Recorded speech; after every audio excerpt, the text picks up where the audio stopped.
good evening, gentlemen. Cards are in the air, and part 5 is coming.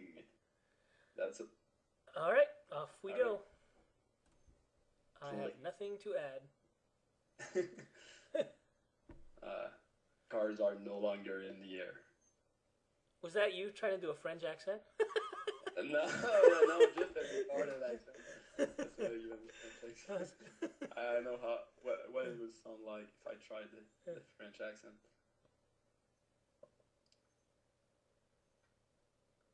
I thought I'd ask since Now, I've to been be honest, I don't recall any end that happened after that. I kind of recall I recall having a lot of interesting spots, but they pretty much all happened in the last couple of videos. There was a lot of stuff going. Now I don't remember. I still know that there was some interesting spot, but I don't remember them at all. Wait, what do you? Wait, I didn't understand what you just said. You're saying that the interesting spots all happened in the previous videos? Yeah, but there was a lot of interesting Yeah. spots There definitely was. to this, and I remembered all of them pretty much. And now I don't recall anything that happened after that. Oh, I okay, just want okay. to point that out that was completely useless, basically. Oh, okay. So, well, maybe we'll make the people happy that wanted us to go through a lot of hands. Yeah, we'll probably If go there's- through a lot of it, or find some like we could talk like 30 minutes about folding king 6 to a raise on table 1. And I would argue about how I would never do that. Let's do that. Let's pose it. And I decided to 3-bet king 10 off. Yeah, I like that. Yeah, because it's one of those hands that has some equity. You that's a good hand to seize control of, but it's not good enough that you're gonna feel bad if you have to fold it if you four bets. Yeah, You know. and I folded pretty quick, so I didn't feel bad. I remember not feeling bad. I remember that. And That's actually. I mean, it sounds kind of funny. We're just joking around here, but that actually is is kind of something to think about in a kind of a weird way. Is when you 3-bet a hand, are you going to feel bad folding if you have to fold? You know what I mean? No, seriously. And if it does, your hand may have a little bit too much equity to 3-bet. Do you know what I mean by that? Yeah. Sometimes that's true. Sometimes not. It's not necessarily true, given like who you're playing against. Yeah. I mean, just a rule of thumb. Pretty much in every video, but yeah, that's sometimes a good point of reference. Yeah. Just a rule of I thumb. wanted to ask you on table 1. I raised my cut off 200 big blind D and got re-raised by I win flips, and I had ace 6 suited. Do you ever call with that? I do very often. However, that's a spot where I would not call a player like you described. I mean, it's too good for me to play out of position. Right. Like, I mean, it's a suited ace. If I raise and I get re-raised and I'm out of position, if I'm in position, I'm pretty much never folding to anybody. Especially when 200 big blinds deep. Right. That's what I meant. Yeah, even 100 big blinds deep, I'm calling against most people. But out of position, it's a hand that I am calling against players that I can interpret their frequencies and read and react to well. But against players that play very well, that balance well, that I'm not going to be necessarily thrilled about flopping a flush draw and then check raising. You know, against those guys, I would fold. And since you described I win flips as being the best regular or one of the best regulars at this limit against a player like that. And when we say best, it doesn't, you know, I just want to stress that doesn't mean somebody who is the most aggressive or the most tight or anything like that. It just means overall his entire package of decisions. He's going to do everything with good frequencies and maintain his balance. Yeah, he's not going to do mistakes basically, which is what you're looking to when you're playing against someone. So if he's not doing mistakes, you cannot play your end profitably, no matter how you look at it. And not only not making mistakes, but he needs to be able to be balanced. Like he needs to fire the second barrel, not just c-bet, but then fire second barrel, but not always do it where I can sit and lurk and trap and etc. So basically, if he preserves his balance, I think it's not a profitable spot. I agree. And just the last point, I would much rather call with ace 5-4 or 2 suited especially that deep in that type of spot because you're gonna flop so much more combo draws or gut shots. Or ace six suited is like the worst ace suited, Yep, exactly. the very worst one, and sometimes we tend to forget that. It's not a huge part, but when I'm thinking about either calling or like folding these ends, that's something you want to take into consideration. And I would have four bet that quite a lot too, but I just didn't feel like it at that time. Like four bet bluffing and not four bet bluffing is just it's pretty much a timing thing. You do it sometimes and you don't do it other times unless you have any more reason to do it. But I just didn't feel like it that time for whatever reason. Yep. A couple comments about that. First of Yeah. all, if you're 100 big blinds deep and you four bet with at the suited ace, you kind of end up pricing yourself in. So just keep that in mind. There's still you can still do it because you leave yourself enough equity that you can four bet call. But obviously, it's not a good spot for you if you four bet and get shoved. So if you think he's out of line and he's three bet folding a lot, you can then four bet. But if you do it with a hand like that, it's probably better to four bet call than four bet fold. So that's if you're 100 big blinds deep. The second thing that I wanted to say is when you're 100 big blinds deep, I like calling there also more often simply because if you flop a flush draw, you can check raise if the guy's three betting and then c betting most of the time that he's three betting.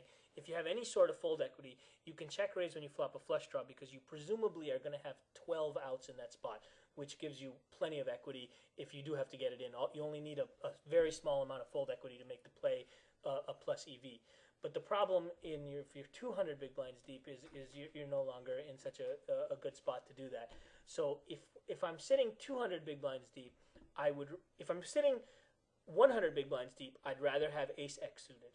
But if I'm 200 big blinds deep, I'd rather have like 6-5 suited. Do you agree?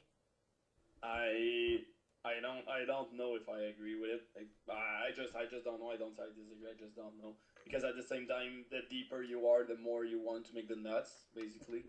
Because he's gonna like re-raise a lot with suited stuff as well, and you could have like I don't know, like even king seven suited, and if we have the same suit, I certainly want to be able to make the nut flush draw the deeper we are. So I don't know if I agree with that, but yeah, the fact that I do agree with the thing that 100 big blinds deep though, you have basically a very good stack size to just check shove. Basically, if you hit a good draw, even a gut shot sometimes against players who are just too aggressive. If you are like square 100 big blinds deep, you can check shove a lot of flops. Anytime you flop any equity against someone who's three betting too much and then c betting too much, you can check shove a lot of stuff. So that's good to call, of course. But I don't know if I'd rather have it 100, 200 big blind deep. I just don't. Well, you did make a good point that I didn't really consider in my analysis. That when you get that deep, you have to worry about like flush over flush and stuff like that. I mean, Yeah. So I'll actually agree that it's not as clear as I said. I still am not sure whether which one would be better. I still think I'd rather have the 6-5 suited, but the point that I was trying to make here is that if you call with ace 6 suited, the value of your ace is pretty low because you're against a good player. You're going to get barreled off it a lot of times, and you can't play it for pair value. You flop a flush draw, you're not going to ship in 200 big blinds unless the guy's really out of line, and you're going to have tremendous fold equity and stuff like that. Whereas 100 big blinds deep, if you are in with an ace X suited, you can always check shove and have presumably at least 12 outs, which is going to give you more than enough equity with the pot odds when you're 100 big blinds. So I guess I will amend what I said. I said that I would rather have 6-5 suited when I'm 200 big blinds deep. That may or may not be true, but what definitely is true is that I would much rather have ace X suited than 6-5 suited at 100 big blinds. Yeah. I agree. Because totally. Then your pair value of the ace is definitely It is way better. Yeah. Yeah, it has. That's why. Yeah. Cool. I never think about this stuff actually. I just do it, but I don't think why.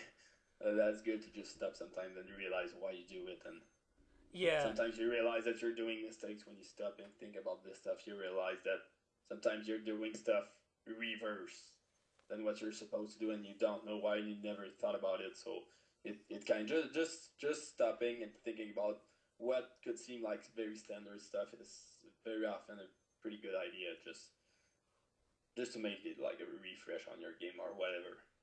Yeah, yeah. And I mean, and even I'm if you're actually doing it, learning a lot in this series. yeah, yeah, I'm realizing that I've in the last couple of months I've kind of incorporated some very weird stuff in my game, which is totally out of line sometimes. So that's cool. yeah. No, I mean, yeah, and then like as I've said, I'm learning a ton too about like, well, I've talked about it all, bet sizing and Yeah. being more aggressive and stuff. It's pretty cool.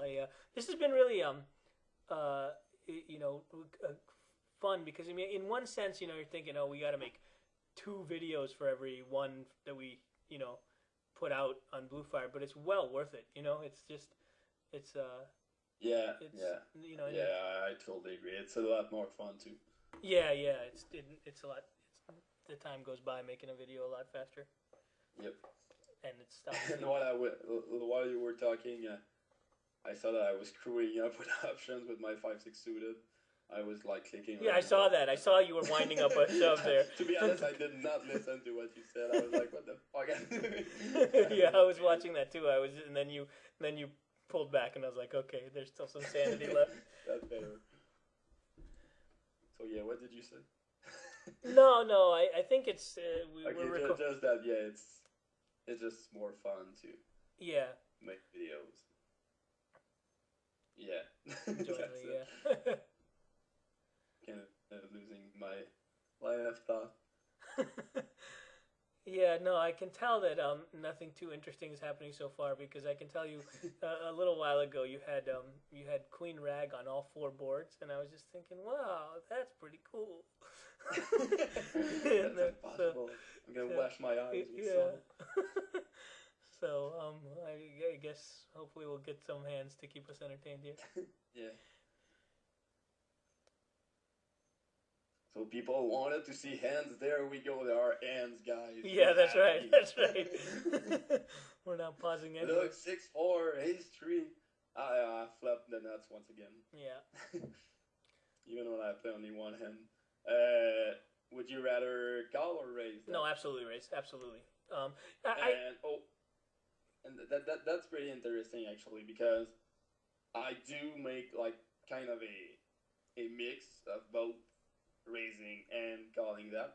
And I think there's a good merit of calling against some type of player, and that is the type of player who is gonna 2-barrel air a lot on that board.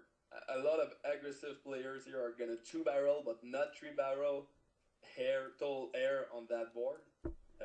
Pretty often, like queen jack, whatever, just because they realize I'm gonna call with a lot of my pocket pairs between kings and 4s, and then fold to the second barrel. But when I do call the second barrel, I'm more likely to have a king, so they just give up.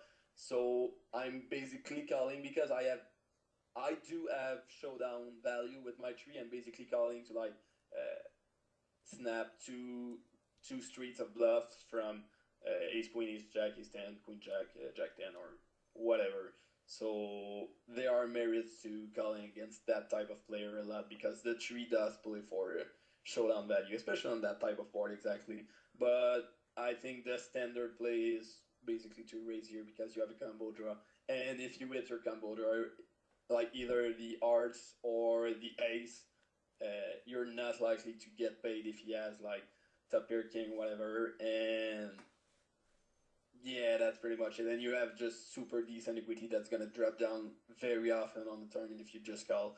So against certain type of player, raising is better. Against certain type, calling is better. I don't know if you agree with what I just said about calling against aggressive opponents.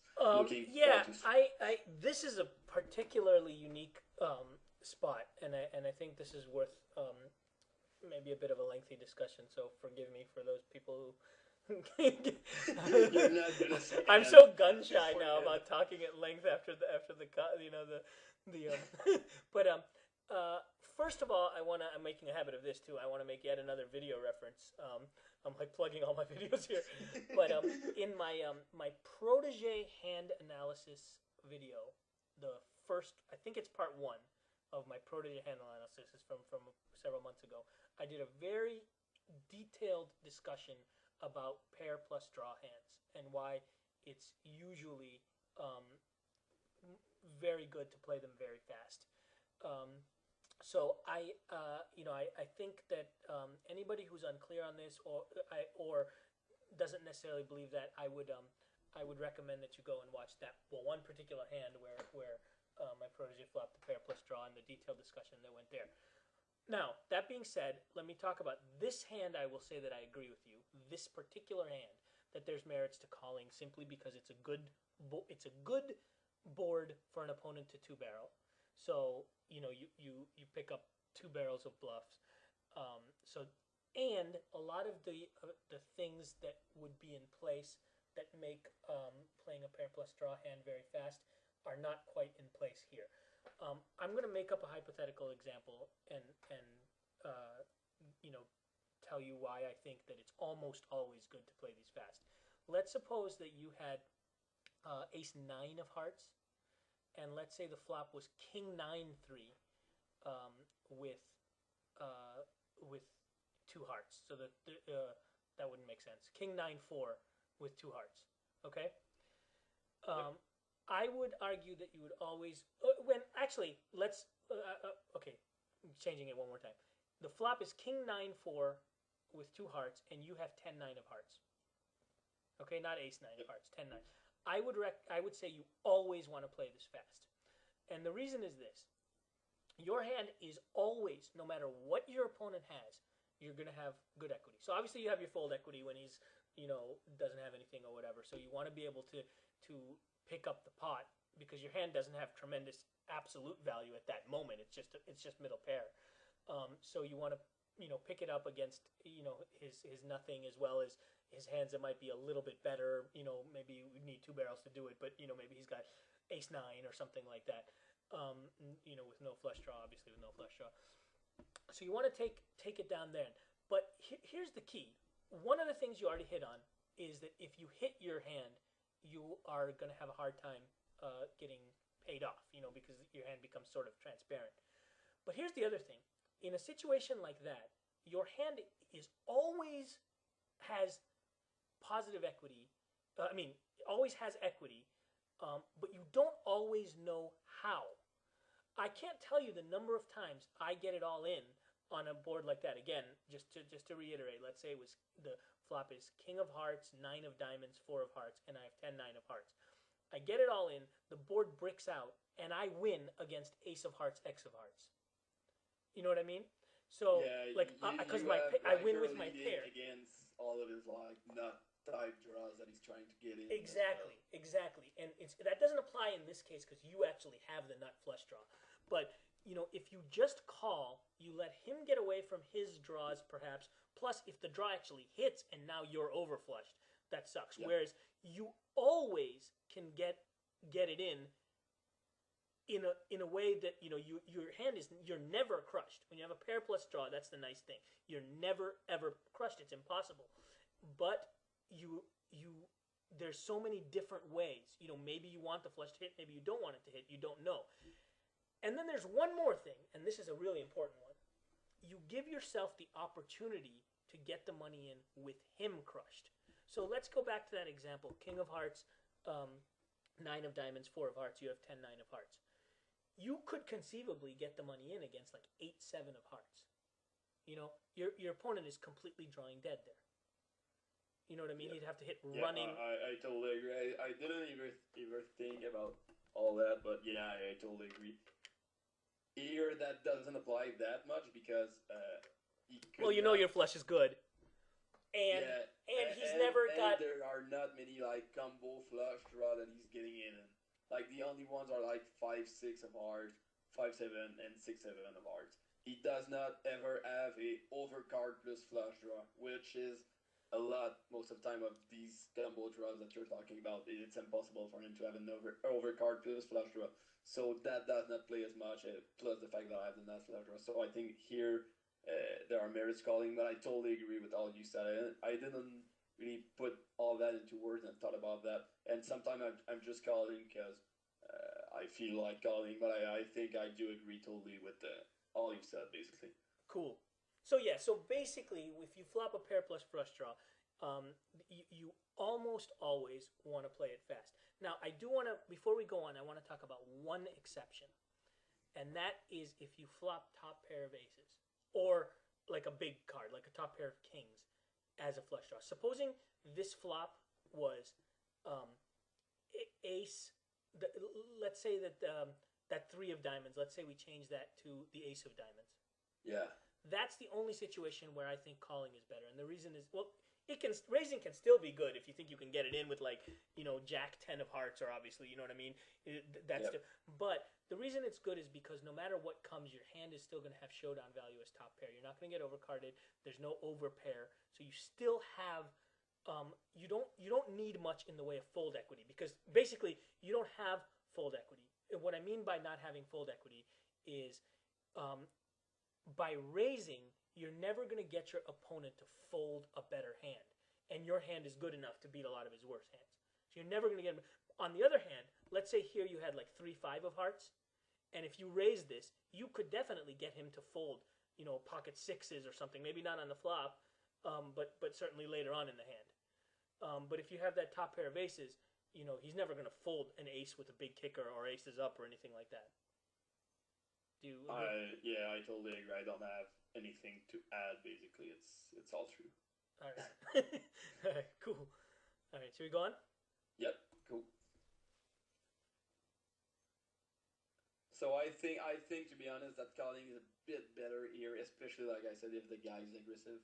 But that's pretty much an exception, and that's the type of thing that you want to be looking at, guys. Like everything that uh, Neiman just said is all true, is all super true.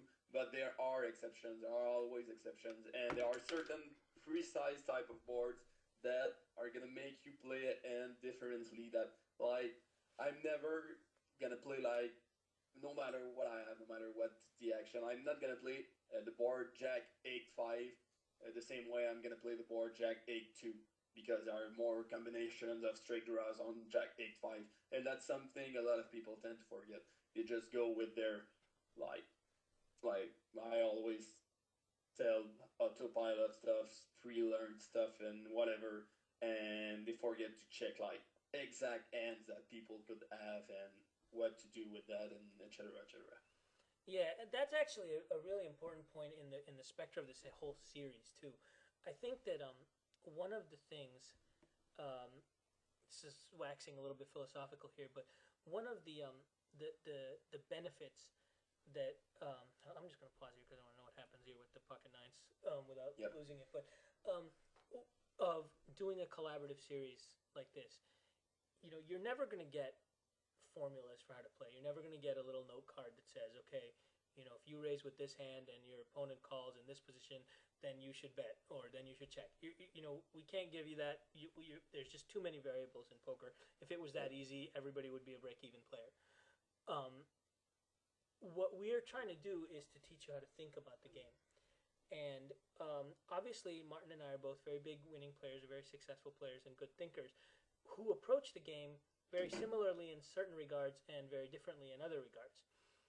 And I think that when we talk about these situations, we have we're trying to show you how we think about the game. And that's the best thing that you can do is learn how to think about the game. It's not about it's not about okay, what would Martin do with 8-6 suited in the small blind when the button raises, and what would Samo do?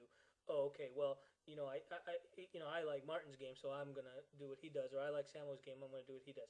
You have to learn how to think, and that's what we're teaching you is how to think. And it's like Martin said, everything is so different.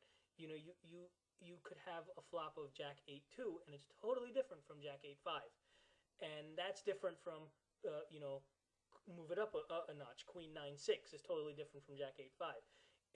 And what position and what this person did. There's way too many variables to be able to get a correct answer for this is the right play in this spot, because it might be the right play in this exact spot that we're talking about in this particular video, but you're never going to get a duplicate spot. Something's going to be different. A lot of things are going to be different. So what happens, with our, some of you might like these series. Some of you, I know that, some of you like our individual videos better, and that's certainly fine. Whatever you guys get more out of. But what happens when we work together is we are sort of questioning and attacking each other's approach. You know what I mean? Like Martin says he thinks that this is the right play, and if I don't agree, I'm going to be like, well, I don't think. And so that happens is that Martin has to really defend his play in a way where he has to sort of go deeper than he would be if he's just presenting it himself. Same thing when I present something, and what that ultimately happens is you get a lot more depth and maybe less in terms of breadth and in terms of quantity, and that's what is by nature of the collaborative series. So I just wanted to, I don't know if you have anything to add, Martin. I think no, I agree. You pretty much said everything. I think the main thing everything you just said is totally right, of course, and yes. No, I don't have anything to do. All right. It attacks back. Basically, when we do quote unquote attack each other's game, it attacks our own way of thinking, and from that you get all the depth from each other trying to defend. Why are we thinking like that? Oh, maybe I'm making a mistake there, and we ourselves are even learning. So so you must be learning even more if you take that the right way, like said, to learn how to think about the game, not just get formulas and spots and stuff. Yeah. It's we're teaching you how to think, and if that's what you learn from this, then you've gained everything. And if you think that you can just remember certain spots and try to apply those in your game, you're going about it the wrong way, and it won't work. Yep. All right. Cool. So with the 9 so far, I think the end is pretty standard. Yeah, I think this is a clear call here, right? You're not gonna. Yeah, with 9s are much better than 3s, of course. You're right. Like in the last video, I was folding pretty much the exact same spot, but with 3s. But I think 9's just so much better because it has so much more equity against basically everything. Everything that is not like the nuts in his range, I have much more equity. If he's re-raising any like ace or low suited or ace suited connectors or whatever, I'm just gonna have better hand with 9s against everything. Now I don't know why I bet that turn. I can tell you. no. I mean, I think, but yeah, go ahead. No, here's what I think. If the Jack was like some other card, like some low card, then I think that checking back is probably a little bit better. Yeah, depending but on the right with the Jack, it gives him so much equity if he has ace king, ace queen. Basically. Right, exactly. He adds straight draws to all of his pairs that with overcards. So I think that you're sort of there's value in betting this for protection. And yeah, that's pretty much it, and that's exactly why I was gonna come to that conclusion if you gave me like a couple of minutes. Think about it. But yeah, and plus there's also the fact that from what I remember, I'm doing that either because I'm not worried about him check raising as a bluff. Like, I'm sure if he check raises, it's cool, I'm done with the end, I can fold. Or because I'm thinking he's going to check raise pretty often with a bluff, and I know I can call. I don't want to bet and then get check raised, and then be like, oh shit, I don't know. He might be bluffing here with, like, ace king. Maybe he's taking, like, maybe he thinks he can make me fold, like, something that I have like that. So I want to be pretty sure, and that's pretty much once again, like, very, very opponent specific and game flow specific. From what I remember, I think I was betting with the intent of folding here. I don't think he was going to come back. That particular guy was going to come back over the top and bluff me right out of my hand, even when I bet that small amount. Especially when the board is paired like that, I do have a lot of nuts type in my range, and I could have jacks, I could have 5, and I could have any 10 basically. So we cannot just check raise hoping to make me fold like nines here because I'm gonna snap in with the nuts very often, and I'm playing the nuts exactly the same way. So with all that taken into consideration, I can bet fold very easily. But if the board was some other thing or whatever, and if I was unsure if I wanted to like bet and then don't know what to do if he shoves, you probably don't want to bet here Yep. because the value of making the mistake is like the mistake is much bigger than the value of trying to protect your hand. Yes, that's really well said. I think people put a lot of stock into protecting your hand, and that's all good and well. But sometimes protecting your stack is more important than protecting your hand. And so therefore you have to give free cards or whatever it is just to be able to protect your stack if you can't fold or whatever. So yeah, that was a good way of putting it. So let's see what happens. And just another point too, just the nature of this. Now I'm going to be really curious what happens on the river, because now you're almost probably turning your hand into a bluff maybe. Or maybe he's calling you with a gut shot. I don't know, but we'll talk about that in a second. The other thing that I was going to say is, even if he has you beat here, you're not really going to be at huge risk of getting raised here. You know what I mean? No, that's very true. Yeah, I do agree. He's gonna if he's checking that turn with like I don't know ace jack queens kings or aces, he's definitely check calling it like never check raising. That would be pretty retarded from his part. Yeah, which gives you more freedom to make the bet. Yep. Okay, so I'm about to hit the play button, but I'm actually now when he calls here, what are you thinking? Do you think he's more likely to have a jack or queens, kings, or aces, or do you think he's more likely to just call with like king, queen, or something like that? Because now I'm thinking up until this point I was thinking about your hand as being the best hand. Now I'm thinking that you're in a decent position to possibly turn your hand into a bluff now. I mean, obviously, let's see what happens on the river, but are you thinking along the same lines here? At the time, I remember what happened on the river. I think I thought that he could have. I think I gave him the credit for like betting the turn more often with like ace jack and queens and up than check calling it. So I thought when he was check calling that I bet so small that he thought he was priced in with like ace king, ace queen, or king queen. Okay. So I thought he had that type of end. I think that's what I remember because I think the river breaks. And then so you're going to check back, right? Okay, yeah. Okay. If I thought that he would like check call that turn a big percentage of the time with like queens, I would definitely think about turning my hand into a bluff on the river, which is what you mentioned. Okay. So despite the paired board, you think that he's still maybe I taking think one off. plus I think the pair board kind of gives him some value if he puts me on the type of hand that I have because I can be counterfeited with another jack here. I thought at the time because of my sizing, I thought that he would be more likely to have queens, kings, or aces. Maybe not aces, like maybe queens or like ace jack or stuff. That he would be more likely to have ace king, ace queen, or king queen than like queens, kings, or aces. Yeah, I got you. Yeah, So yeah, let's see what happens if I'm right. I think the river's an ace basically. But yeah, I think with the ace falling, I don't know if you'll agree. I don't even know if I agree with myself. Is it better for me to turn my hand into a bluff once the ace comes? No, I don't think so. I don't think so because I think that if you're I am kind of result oriented here because you had queens and ace folding with 100% with the ace coming. But yeah, go ahead. Sorry. Yeah, no, I think that if your read, I'm basing it on your own read. You told me that you think that he's going to bet again with you were wrong, but you said he was going to bet it wrong with a jack or queens or something like that. But if so, you were wrong about that read on him. He does check the queens, but if that's your read, then his range is weighted more towards ace king, ace queen, king queen. With that read in mind, of course, I do not want to be shoving for as a bluff the river.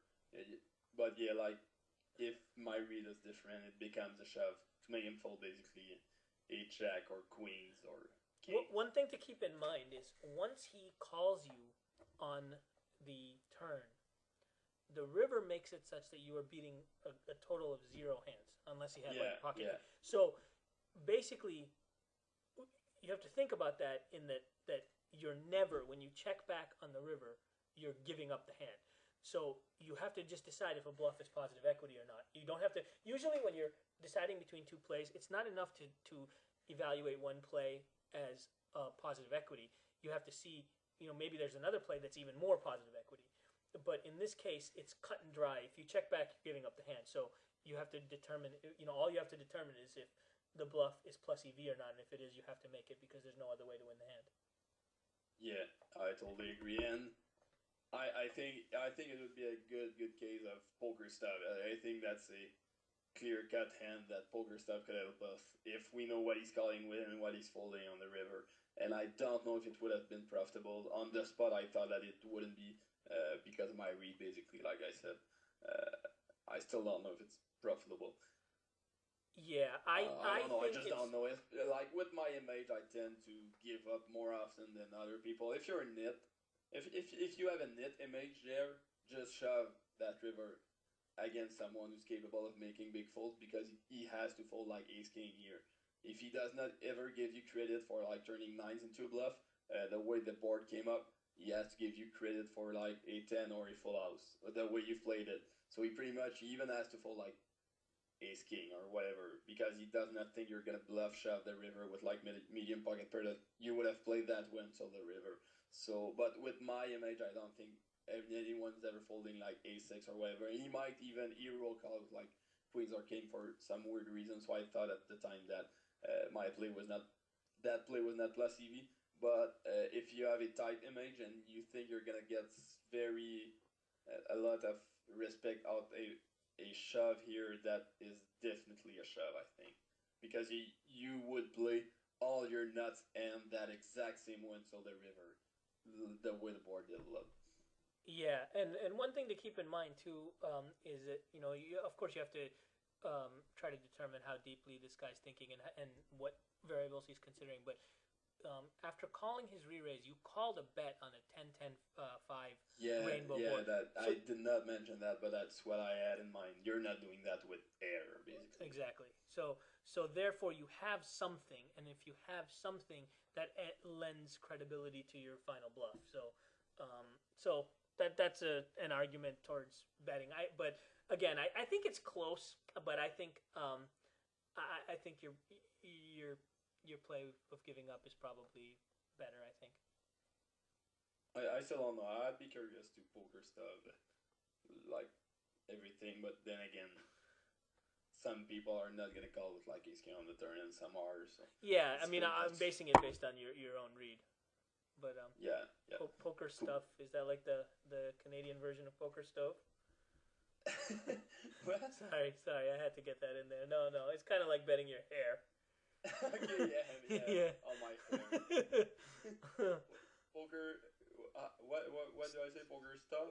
When you first said it, I had no idea what you were saying.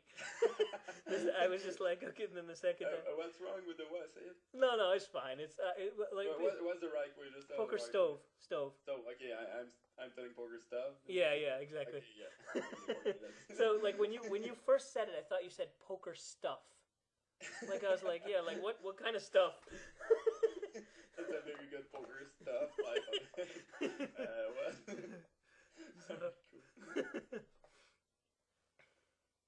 You were making fun of my English a couple of videos ago, so I was waiting for my chance. You have the right to.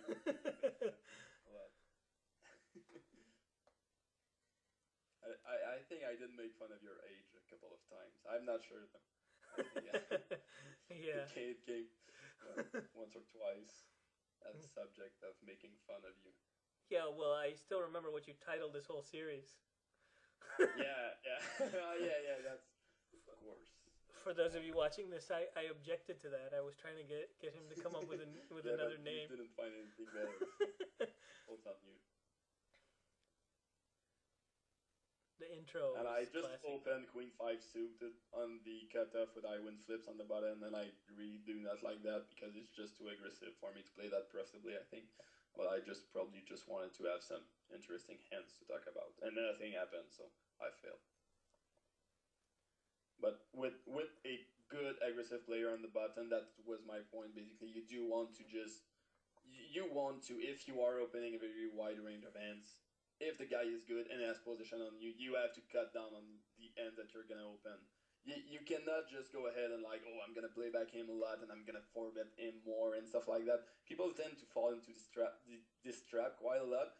But bottom line is, if you are deep and he has position and he is good, you're fucked. Like no matter how you look at it, you have to play tighter. If you play tighter, you are gonna have better ends, so it's gonna be easier for you to play. But the fact is, he's on your left, so he has the advantage. He totally has it. So you don't want to. You certainly don't want to go into some sick re-raising war with like bluffing sick re-raising war when you're on the direct right of someone who's a good player and who is deep against you. There's no way it's gonna end up well unless you're lucky. But and that's a thing that I do take a lot of advantage of when I am playing myself. I try to make people just snap tilt or whatever because I'm just pounding on them deep in position, and instead of just cutting a little bit into the ends that they are raising, they just their ego kicks in and they just try to forbid everything and then call it out of position and do some weird stuff. And my positional advantage is such that there is no way they can do that profitably against a good player. I don't know if you agree. No, I definitely do. I definitely agree with that, and that's yet another example of a frustrating style getting to people. You know, they just don't. Yeah. I think what the one adjustment that people don't make enough is they play with a certain level of looseness or tightness, and they don't adjust that based on who's on their left and who has position on them and how how aggressive they are or whatever. And if you've got somebody that's just peppering you, you continue to open.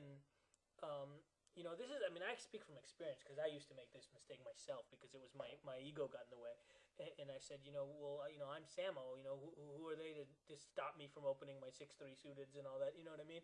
And so Yeah. I kept opening, but then they kept re-raising, and then I was just like, and then instead of the correct adjustment, which would have been to just tighten up because they do that, I would try to like use timing and play back at them and stuff like that. And that was just a recipe for disaster because if they're a good player, you can change a lot of things. You can't change the fact that they have position on you, which is a tremendous advantage. And so what you have to do is to try to you can't neutralize that advantage. What you have to do is try to minimize that.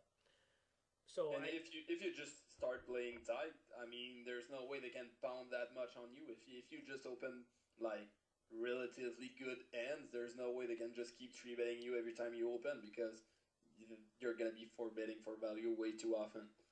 Yep. And that being said, by the way, that doesn't mean that you shouldn't use timing to four bet bluff and still No, make of all the course. you still need to do all that, but you need to also make some concessions to your lack of position coupled with your opponent's skill. Now, all that being said, I do want to come back to the fact that I do think that it would be really fun because I want to play deep too. I really like playing deeper. It'll be fun to actually play against you sometimes. If I get on full tilt one of these days, because the one thing that I could say is again, my style. I don't want to get too much into this because it's specific to me, but my strength is interpreting players' frequencies and stuff. I would still now definitely tighten up, but I feel like I don't know if it's a mistake. Maybe this is a leak, but I would still be calling with more hands than most people would than you would, and then trying to use what I think is my skill in bluff catching, so to speak. You know what I mean? Yeah, yeah. And but again, that's kind of getting tangential. I think that the main point here is that there is no way to get around the fact, to get around it when you have a good player on your left. The only thing you can do is just concede to him and play tighter and have a stronger range when you're open. Yeah. There's and the temptation is there to still open the same hands you do in any other spot, and then try to fight back. Using metagame and leveling, and then when you end up stacking off with 6 high, then you you justify it to yourself of saying that, oh, you just got, bad luck that time you had it or whatever, you know what I mean? Yeah, yeah. And you can't do that. You have to you just have to make concessions. Yep, yep, totally.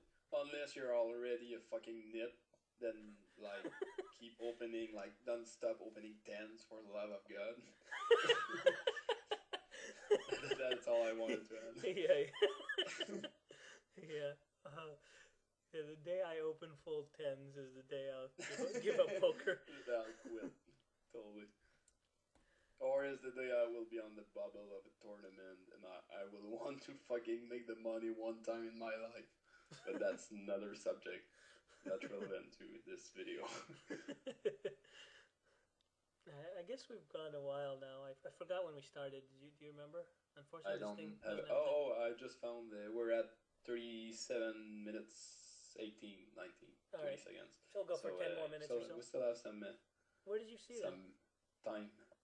Just Oh, I beside see it. I see it. Oh, on okay. the left of the play. I just found that, like, after making 15 videos with you. Yeah, no, it's even worse. I knew it was there all along. I'd used it before, and now I didn't know. You know what it was? No. It's actually the time of the video. Forget it. It's actually the time of the. It's like Windows. Right. Video. No, right. I think we've actually gone about 45 minutes. So okay. let's just let's do this ace 10 hand, and then Yeah. actually it's against the short stack. This is going to be our last video recording of the night, so let's find a good spot to end with.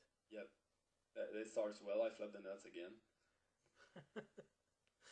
Here against a half stack, no read at all, like standard half stack. I did not flop a set of sixes. How did I miss that? But would you I would be really surprised if it doesn't check around and then you turn it. Yeah, probably. You only need one more check. You only need one more check. Here it comes. Damn. But yeah.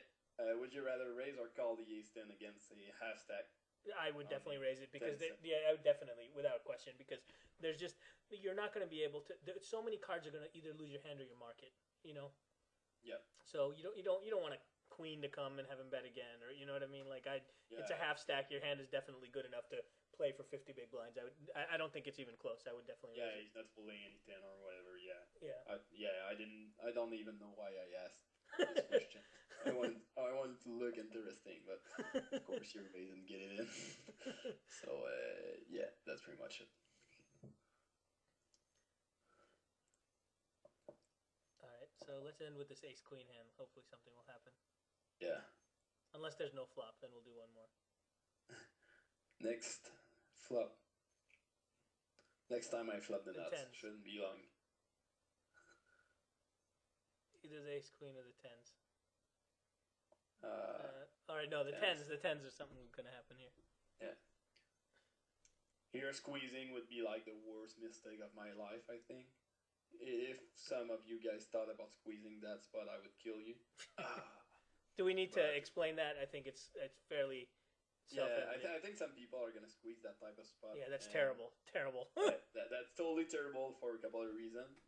First, I mentioned, it was in the last video, that there's a huge fish already in the end.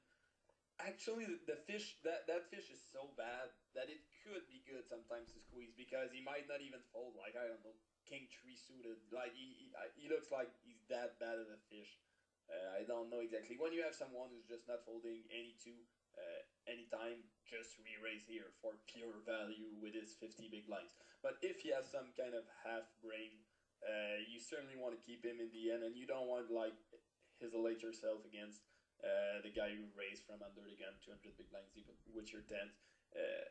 It could be a good idea to do it. Sometimes I'm gonna do it with like maybe lower pairs than tens because tens are so good, but 200 big blinds deep often give you quite a good, a pretty good spot, and that is, and I'm kind of talking away from that exact end, but yeah, I'm gonna talk about that spot that I'm talking about. When you are 200 big blind deep and more against someone who is not 4-betting very big, who is 4-betting less when you 3-bet him, and he's 4-betting less than 3 times your 3-bet, you can 3-bet low pairs as kind of like almost a bluff But then, especially if he's four betting pretty tight, only pretty big ends, you can set minus four bet after that, and that becomes pretty powerful. Like you can just keep on putting some pressure on him, and if he's four betting pretty light, he's gonna be the type of guy who's gonna call it out two out of position, and then sometimes you're gonna flop a set, and then he won't ever know what hit him. That's And that's yeah, actually you're a gonna really have good good to set my name. Yeah, yeah. Sorry, go ahead. Yeah, no, no, no. I was just gonna say that that was an excellent example of something that I had talked about. I think it was the last video. We've recorded three in a row here, so it's one of these last couple.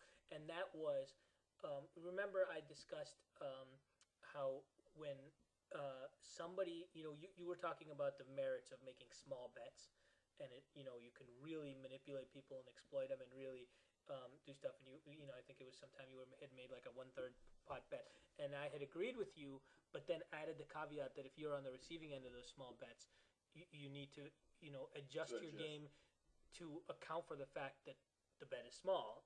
And this is an excellent. What you just said is an outstanding example of that in play. When you have a small pair or medium pair, normally the play would be to just call there. Or if you three bet, you have to be prepared to fold it, which is a shame, because after all, it is a pair. and but this is an excellent example. If you know your opponent is gonna four bet a tight range and four bet small, then it's really a good spot because you take control of the hand if he doesn't four bet, or maybe take it down right there, and then if he does, you know that you can still call. So you're not only making that call once he four bets, but you're actually anticipating that and making the three bet in the first place, knowing that you can. And that is a very good example of, I won't say punishing because that makes it sound like a mistake, but well, yeah, I will say punishing. Yeah. It's a way of punishing the small bet. Because you can't just let people change their bet sizes from 2/3 pot or 3x or whatever to something much smaller without reaping some benefits, because they're getting a lot of advantage by doing that. You have to gain some advantage also, and that's a good example. Yeah, I totally agree. But coming back to that end, yeah, that's a play that I'm gonna use sometimes, like smaller pairs than ten, because I think tens are very prone to like flopping top set, and in a multi-way pot with a under the gun razor 200 big blinds deep, like flopping top set is like the perfect nuts, what you always want to do, and it's kind of underrepresenting your end because people, I think, somehow put the line at re-raising at tens often. But yeah, basically, if the fish, what I was saying, if the fish is like a total fish who's not folding any two pre-flop, you can re-raise here for value. But with a standard fish, let's say, you certainly do not want to isolate yourself with the under the gun razor, because once again you have to compare the value of the two plays, and the value of squeezing and then playing the tens in the re-raise spot is nowhere near as the value as playing the tens in position in a single raise pot with a fish in the pot. You basically have to compare your two options and decide which one is the best. And here, like I said, if the fish is not the biggest fish in the world, then the option of just calling is way better, because the value of playing these tens on the button in a multi-way pot is way higher. yeah, And that's basically the question that you want to ask yourself. If you're not sure exactly when you should be three betting, when you should be calling or whatever, just look at your two options and tell yourself, okay, most of the time, which of these options are gonna make me the most money long term, is gonna be the most plus EV, and you won't come up with a good. You're gonna come up with a good option most of the time in that type of spot. I don't know if you agree or if you. yeah. No, I agree 100%. I do have something to add too. Yeah. When you're in a situation like this, where the fish is sitting there with a small stack, a lot of times you're going to get flops like this.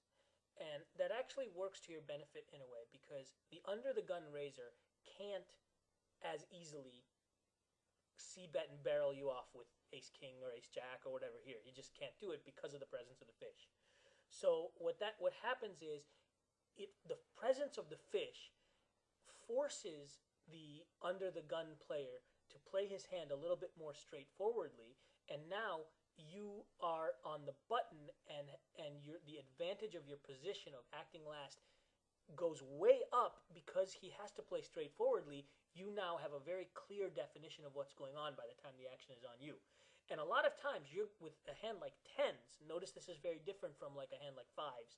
You're going to get a flop like this with like one over card, but which can be difficult to play against a good tricky opponent. But when the fish is going to cramp the good tricky opponent's style, now you are in a position to really have a very clear understanding of where you stand in the hand and then play accordingly in the optimal manner, which is another reason to call with the tens in this spot. I don't know if you agree with that. Very, very good point. Yep, totally agree. Okay, awesome. Cool. So let's see what happens. And I think that fish was big enough of a fish to try and like re-raise my tens for value against him because he was like open shoving earlier and doing some very weird stuff. So maybe a slight mistake, but then again, the spot of calling is so good at the same time. Like I'd hate to lose your tens against the under the gun player too, though. You know, I'd like if you re-raise and the under the gun player re-raises, that would suck to have to fold. Yeah, that would suck so much. Yeah, that's a very good point as well. And I ended up folding right away on the flop because we were far away, and like you said, there's a fish in the end, so he's more likely to have a hand to be playing straightforward here than to be bluffing with like ace jack or whatever. Yep. And yeah, I certainly don't want to get 4-bet if he has aces here and like driving the fish away and then having to like set mine, which could be good sometimes if my other option of calling is not as good as it is right now. Maybe I'm gonna like be looking to re-raise and then, like I said, either take initiative or set mine because you are so deep, depending on his 4-bet sizing. But here, since my first option of calling is so good, then that's the option I want to be taking. Yep. So I think that's pretty much it. I think. Yeah, no, I think that's a great discussion to end on. Yep. I don't know if do you have anything to add or No. No. Okay. Well, that's good. Yeah. I was trying to think of some more poker story. I was so excited in the comments of part 2. Everybody was laughing at me and not you. That's that's a rarity. So, but I couldn't think of anything. I don't have any story. I'm sorry, guys. No, that's I'm gonna have to think about one for the next time. Yeah, I will too. We'll make a video just on funny poker stories. Yeah, we'll make Jiggy and Samo tell stories, 23-part series, and then we tell story like to each other, and the other guy is not even talking; he's just listening to the story. And we have to do it in team because I don't know why. We could have some of your cool graphics going on in the background of the video too. With the you could have me with that beard and you with that mustache. Yeah. I think that would be a great video series. So if you want to see that, guys, please post so in the forums and in the video comments. All right. It will work that way if that's correct with our bosses to pay us to do that stuff. I don't mind. Yeah, no, I'd love it, but yeah, I think it might be a little bit difficult to get the spy fill and. But yeah, we'll see. Yeah. Well, give us feedback if you want. Send email if to people ask, people shall receive. You can always send emails to Blue Fire customer support asking for funny story videos. I can see, by the way, some people are probably kind of nervous, like they're not serious, are they? I want to learn. I don't want. Don't worry, guys. We're just kidding mostly. Were we? Ah, shit. Well, we'll see. Let's see what kind of feedback we get. Yeah. Yep, and then we'll take a decision from there. All right. Cool. So that was part. We did 3 today, right? We started with 3, 4, 5. Yep. Yep. And I guess. And we're not even halfway through the video. So I hope you guys are enjoying the series because you guys are stuck with it for a while. And like I said, but if you don't want to be discouraged, guy, like I said, If I recall correctly, there were a lot more tricky spots, like a lot of stuff, a lot of big ends happened at the beginning of that video. So by the end, the play should get a bit faster. So I think this particular one was a lot. We covered a lot more hands than in the previous ones. Yeah, probably. Even though we did find some time to talk about random stuff when nothing happened. But that's still super interesting in my opinion. So I agree. But the customer is always right. Yep. So give us feedback once again. All right, Martin. Well, good working with you as always. We'll hook up again in a couple of weeks, I guess. Yep. Okay. So, see you later. Bye, guys. Come again. Bye.